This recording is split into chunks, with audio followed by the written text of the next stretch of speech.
humanidade é afrodescendente. Então é isso. Por que uma boneca não é negra? Porque eu também sou afrodescendente.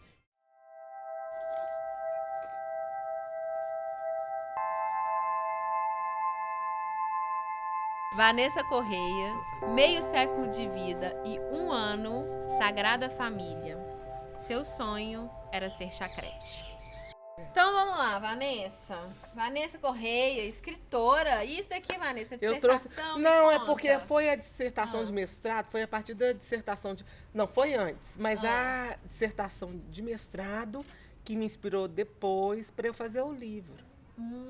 Mas não foi propriamente dita a dissertação, que eu sonhei com o livro da Bilô, entendeu? Eu fiz um... Eu não... Você, a gente nem precisa... Aquelas, né? Você nem precisa Já é de fazer, casa, né? casa, Já tá assim desse jeito. Não, mas é porque eu fiz uma introduçãozinha com as escritoras, lendo aqui, mas tem coisas importantes aqui que a gente podia falar, né? Por exemplo, você fez magistério, Sim, pedagogia, tinha, né? psicopedagogia e mestrado em educação tecnológica, com ênfase em práticas educativas. Nesse meio tempo, você fez outros cursos voltados para a arte, né? Finalmente percebeu que o que encantava e tornava tudo mais leve, mágico e amoroso em sua vida era bailar com as palavras, seja cantando ou escrevendo histórias.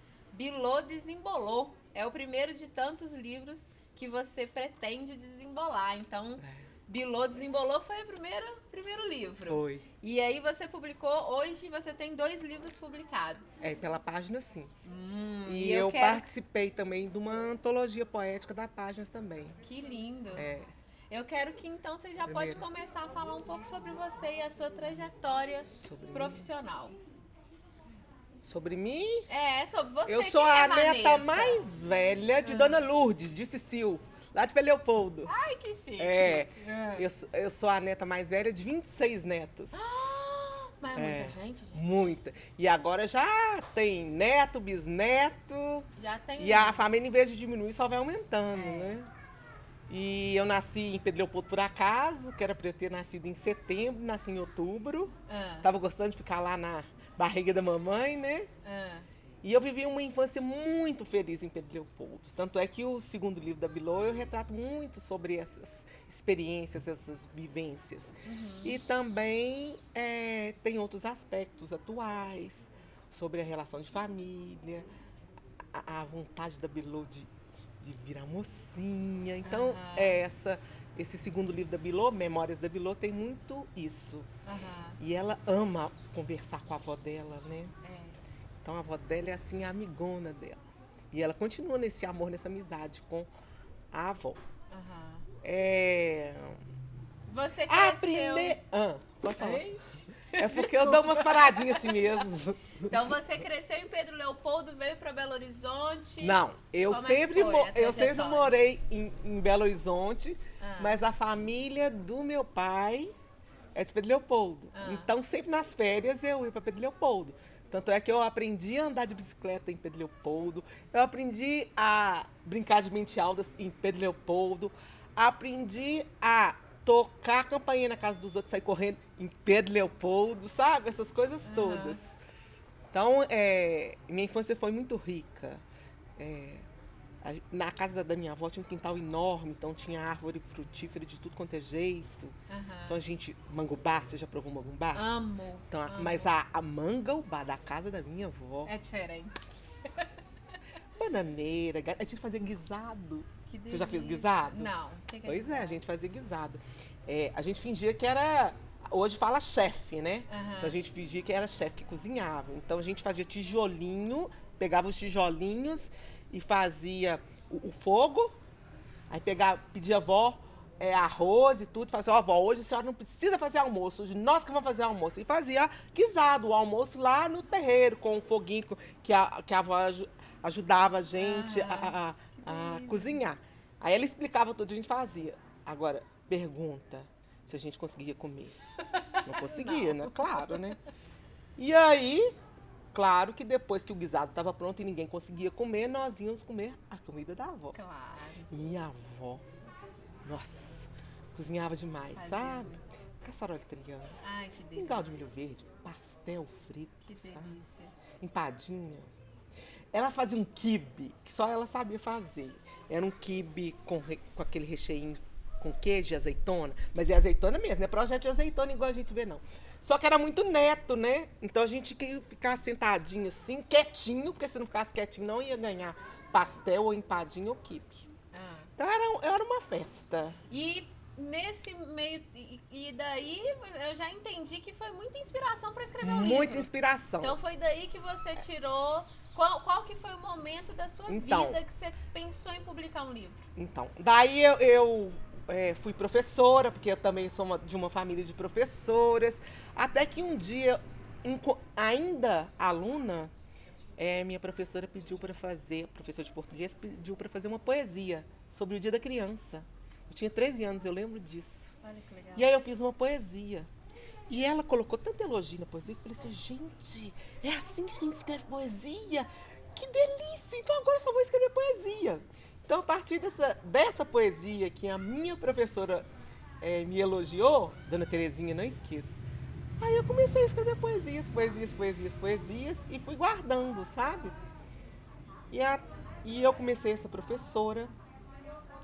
E eu lembro que uma vez uns alunos que tinham mais intimidade me perguntaram, com 9 anos de idade, em 2003, como que fazia para, no final da aula, como que fazia para beijar na boca. E outras perguntinhas, né? Que eu não vou falar agora, depois eu te falo, se você quiser. E aí eu falei assim, gente, mas como que eu vou falar de um assunto tão delicado, de um assunto tão importante, para eles não construírem um conceito equivocado? E eu fiquei meio apavorada com as perguntas, que é normal, né? 2003. Sim.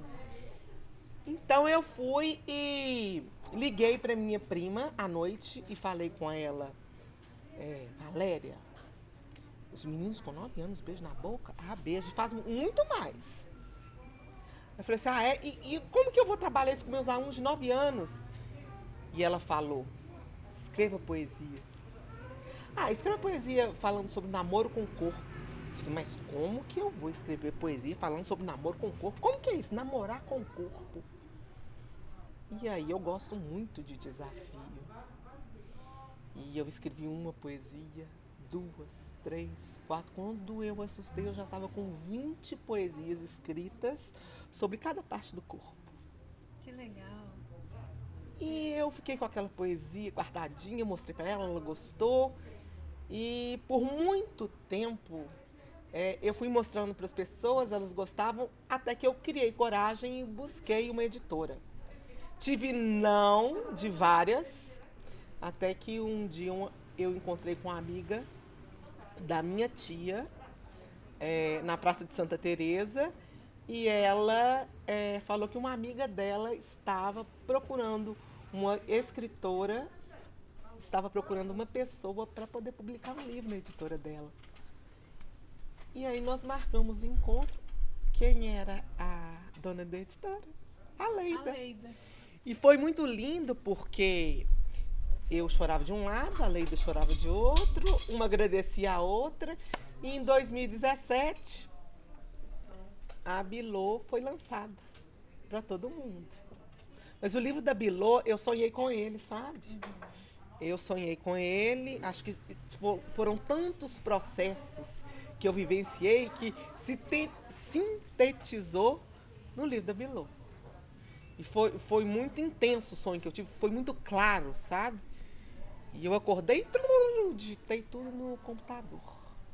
Uau, que incrível. E quando foi em 2015, eu contei na sala da minha irmã, e para minha surpresa eu perguntei para os alunos dela, de 5 aninhos, vocês gostaram da história um pouco, mais ou menos, ou muitão? Aí todo mundo, muitão! Eu falei, então agora vamos buscar, né? Aí busquei a ilustradora, que foi Yara, que eu tive preconceito, porque na época ela era muito novinha. Passei por vários ilustradores interessantes, mas foi Yara que eu escolhi, porque na hora que ela leu o livro da Bilô, ela também se emocionou. Ela entendeu a mensagem que eu queria passar com o livro da Bilô. Sim. Foi assim, Foi um movimento muito amoroso, muito emotivo, de muita entrega das partes que participaram desse processo.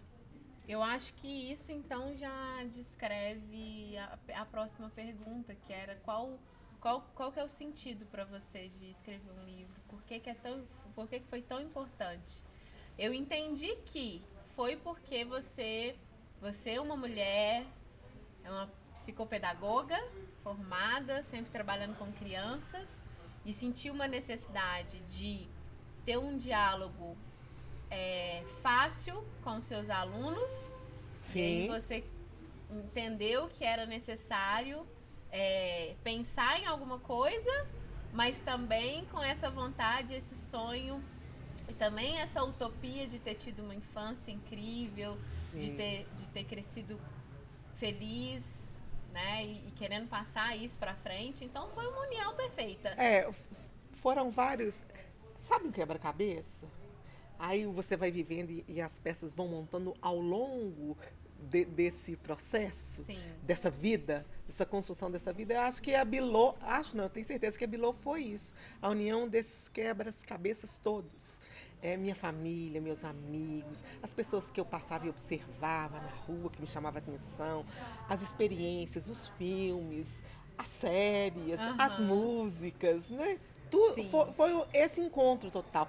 Os processos terapêuticos que a gente passa, se permite vivenciar. Se permite vivenciar, muito bem. Se permite vivenciar. Então, foi um somatório disso tudo. E o sonho, acho que culminou. Né? O sonho culminou. E quais suas inspirações femininas? Suas principais inspirações femininas? Você se sente empoderada, ocupando lugares de fala enquanto mulher, escritora, e que Nossa, você me fala, você e que emana a sua mensagem, que é uma mensagem de muita alegria, muita diversão, muito amor?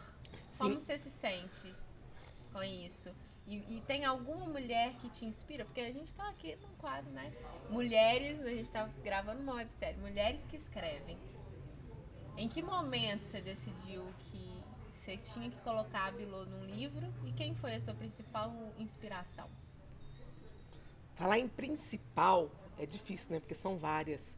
A primeira mulher que eu li, que eu amei, poetisa, Cecília Meirelles. Ai, amo. O primeiro livro que eu ganhei foi do meu pai, Ou Isto ou Aquilo. Aquele livro, assim, eu tenho ele com muito carinho, que eu ganhei no dia do meu aniversário.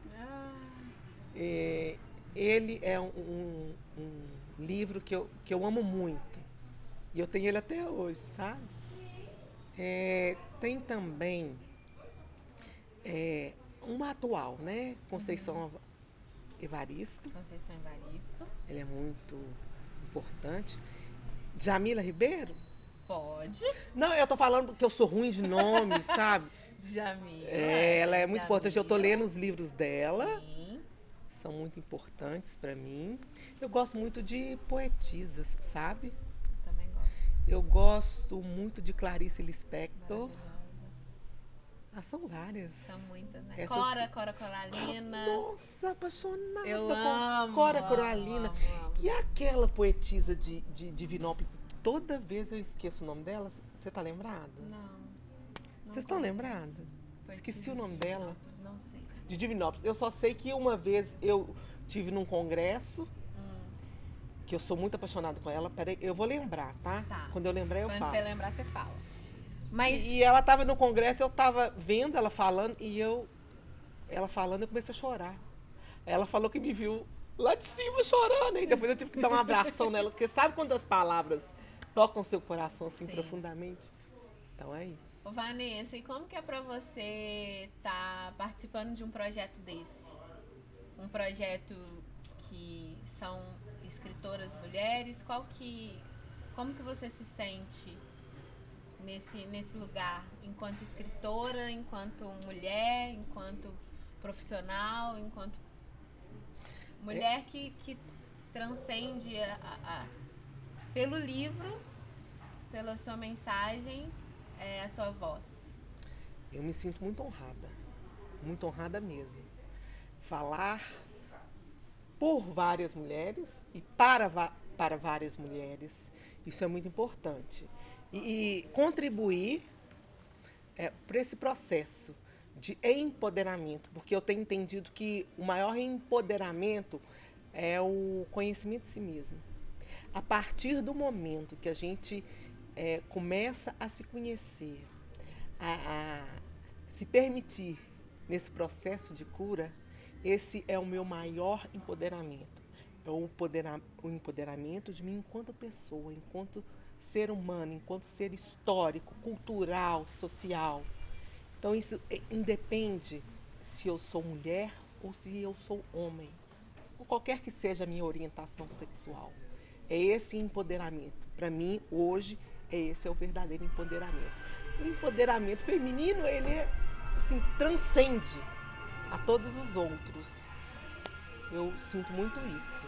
Quando eu me empodero do meu ser feminino, da minha energia feminina, tenho muito mais força, muito mais coragem, muito mais amplidão do que é ser humano, do que é ser mulher. Então eu empodero os outros também. Não é verdade? Que poder isso, né? Que foda, que poderoso isso, muito poderoso. E eu me sinto assim. Você me sente assim? Eu me sinto muito assim. Então esse processo de empoderamento, ele não é contínuo? É muito contínuo e é um processo. E você falou exatamente o que eu penso, que é o maior processo, o empoderamento feminino para mim é o conhecimento de si. Sim. É da nossa história, da nossa ancestralidade, de ter coragem e acolher as nossas dores, né, os nossos sofrimentos. Sim. Porque dói muito a gente descobrir que a gente... eu achava que eu era assim, eu sou assim. E eu sou assim, mas por que eu sou assim? E aí você murcha todinho igual maracujá, né? E depois que você fica toda apertadinha, toda murchinha, aí você... se liberta, se libera. Isso é empoderamento. Que poder ter você aqui comigo falando isso. Eu acho que você tem mais alguma coisa que você queira falar, importante, alguma mensagem que você queira passar? Porque eu acho que acho que a gente nós conseguimos falar sobre tudo, né? Você falou de sua infância, a gente falou dos livros. Tem mais alguma coisa que você queira falar? Eu não sei, porque o pessoal tá vendo a Bilô aqui, né? Tá assim, que essa boneca tá aqui no colo, né? Aí. Então deixa eu explicar, porque além de ser escritora, professora, eu sou contadora de histórias também. Então, para contar história, eu falei assim, eu vou fazer uma boneca para me acompanhar na contação de história. Mas a boneca era para ser pequenininha, e quando ela chegou com 1,10 m. Olha isso aí, olha aqui. 1,10 m. Então, ela virou minha companheira. E o que aconteceu? Todo lugar que eu ia contar história, Bilô ia comigo. Então, aqui dá outra entrevista, porque é cada experiência que eu vivi, gente, de menino falar assim da Bilô. Olha, ela é cheirosa. Sutil, né? Ela é cheirosa. Olha o cabelo dela! Tinha gente que pegava a Bilô e julgava a Bilô. Então, são experiências sutis, mas revelam muitas metáforas, né? Estão escondidas aí. Sim. E aí, as pessoas também amam muito a Bilô. Então, elas queriam abraçar, levar para casa. E eu falei assim, mas gente, como que eu vou fazer, né? Para as crianças, até adulto. Vovó queria ter Bilô. Aí nós tivemos a ideia de fazer a Bilôzinha, para as crianças poderem ter a Bilô em casa. Então, por isso que tem a Bilô para eu contar a história. E quem quiser a Bilô, tem a Bilô para levar para casa e abraçar e cheirar e pegar no cabelo e brincar com ela. E aqui, e a igreja, gente? A música da igreja, que eu jamais abençoando. Jamais imaginaria que isso iria acontecer. Por que uma boneca negra? E aí que a gente entra nisso. Porque nós somos... A humanidade é afrodescendente. Então, nós devemos uma reverência à nossa ancestralidade. Sim. A humanidade é afrodescendente. Não é isso. Porque uma boneca não é negra? Porque eu também sou afrodescendente. Então, é uma forma de reverenciar e honrar os meus antepassados. E você sente que isso é feito quando você transmite, quando você conta as histórias? Criança, eu sinto. Eu sinto. Como. E eu sinto puro, também, né, que o preconceito não está nas crianças. Não está. O preconceito, ele é ensinado. Ele é ensinado. E ele também pode ser desensinado, né? Então, esse mundo mais amoroso, mais acolhedor, eu quero isso. Então, eu me inspirei nos meus antepassados, nas mulheres, nos homens, nas crianças, nas histórias e na história da humanidade, para eu criar a Bilô. Então, a Bilô é tudo isso. A Bilô é puro amor, né? E eu sinto que as pessoas, elas conseguem captar isso, sabe? E os livros, eles promovem essa reflexão de temas polêmicos e muito delicados, mas de uma forma muito amorosa. Sim. Do pai sentar e falar assim, vamos conversar sobre isso? Quer ver uma coisa? Pega o livro aí da Bilô, que eu vou te mostrar. Você sabe que você é uma grande facilitadora dessa... Mediadora, né? Mediadora, facilitadora desse... Eu adorei que você falou de desensinar.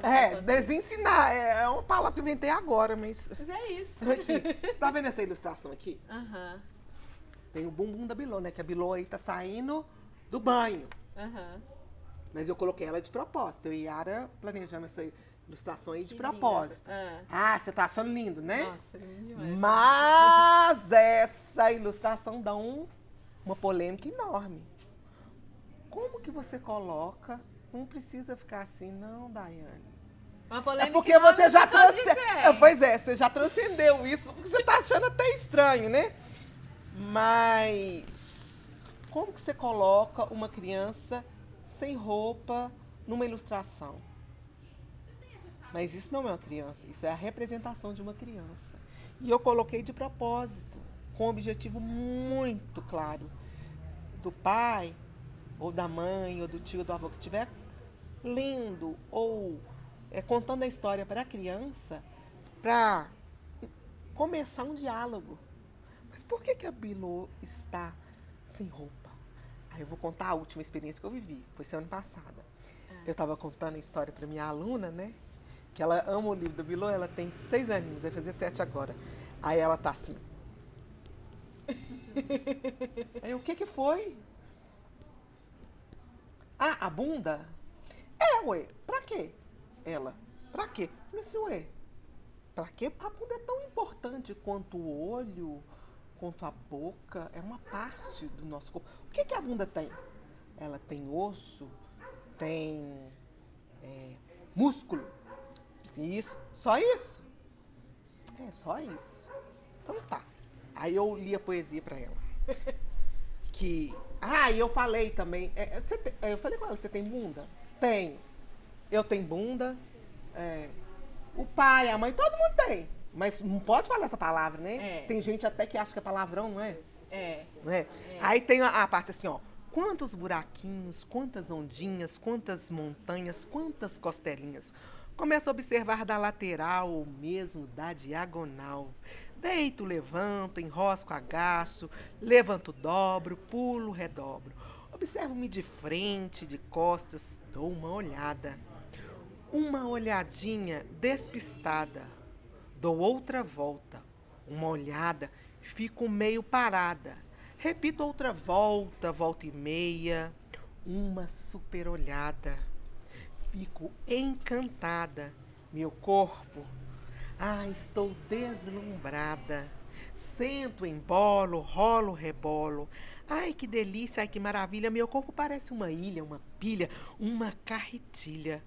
Com ele, mexo como quiser. Com ele, descubro o que quiser. Aí eu perguntei pra ela assim, o seu corpo tem buraquinho? Aí ela falou assim, tem. Quais buraquinhos? Aí ela foi identificando, né? Do olho, do ouvido, do nariz, da boca, da pele, né? A pele é cheia de buraquinho. Daqui, né, professora? Eu falei assim, Ela foi e parou. Sabe quando ela identificou o buraquinho do bumbum? Aí ela, tem mais outro buraquinho. Percebe? Sim. A delicadeza, sim, a naturalidade, a espontaneidade. Eu estou descobrindo o meu corpo de forma leve, respeitosa, lúdica, sem banalizar, sem ridicularizar e sem desrespeitar o corpo do outro e o meu corpo. Porque eu só vou respeitar o corpo do outro se eu respeitar o meu corpo. Se eu souber que eu sou parte da natureza, que o meu corpo é expressão dessa minha natureza, do meu jeito de ser no mundo, do meu jeito de se colocar no mundo.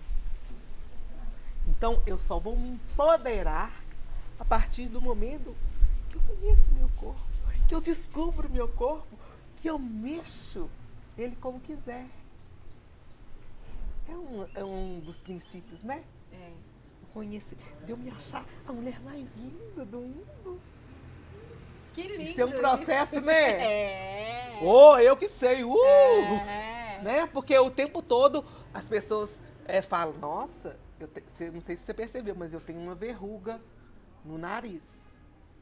Agora que você falou que eu percebi. Pois o tanto que eu já sofri por causa dessa verruga, você não tem noção. As brincadeiras que eu já ouvi por causa dessa verruga. E fora as outras partes do corpo também que a gente sofre, né? Então imagina. Agora, se eu tô bem comigo mesmo, se eu me respeito, se eu descubro meu corpo, o que eu posso fazer com ele, o que eu posso sentir com ele, que prazer que eu posso sentir com ele, isso é poder. Não é? Isso é força. É muito maravilhoso. Tá filmando aqui? Educadora. Prazer, educadora, gente. Professora infantil, Vanessa. Porque é um tesouro isso. É maravilhoso isso. É um tesouro. Mas é isso, né? É lindo, Vanessa. E artista. Mas aqui, a gente só... E assim, é muito poderoso. Eu queria terminar com isso, educadora. Falando que você é incrível. E muito, muito feliz de você estar aqui. Que foda vai ser para as pessoas assistirem isso. As pessoas vão se inspirar. As educadoras vão se inspirar. As professoras vão assistir, vão falar... Gente, tem muitas professoras que fazem atividades maravilhosas com o livro da Bilô. Manda um recadinho pra elas. Olha, professoras, assim, nós somos extremamente parceiras e eu amo vocês, assim, de montão, porque é eu aqui, vocês aí e todo mundo junto e misturado para mudar o mundo. Maravilhoso! Descubra cada dia um segredo em seu corpo. Porque esses segredos são fontes de vida, alegria e muita magia. Qual é a sua cor? Qual é a sua cor? Aí tem a ilustração aqui da Yara, que linda. Tá vendo? Pronto! Só me explicou por que queria ser chacrete. Só me explicou porque queria ser chacrete. Boa! Eu nem sei se o povo sabe o que é chacrete, né? Oxe, claro que sabe. Claro, né? Você sabe. Agora os novinhos, não sei se sabe, não, as criancinhas. Não, o chacrete é do programa de Chacrinha. E eu adorava os colãs, as danças, né? Nossa, aí... Aí fazia.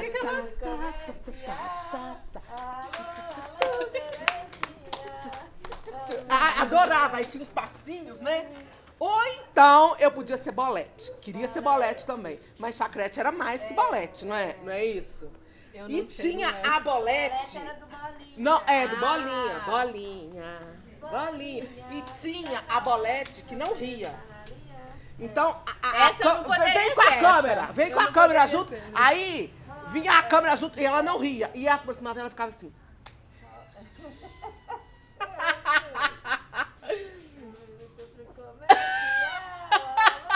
Era assim. E eu achava aquilo ali excelente, Daiane. Porque o moço ainda da câmera fazia assim com ela. Tum, tum, tum, tum, sabe? E ela ficava lá assim.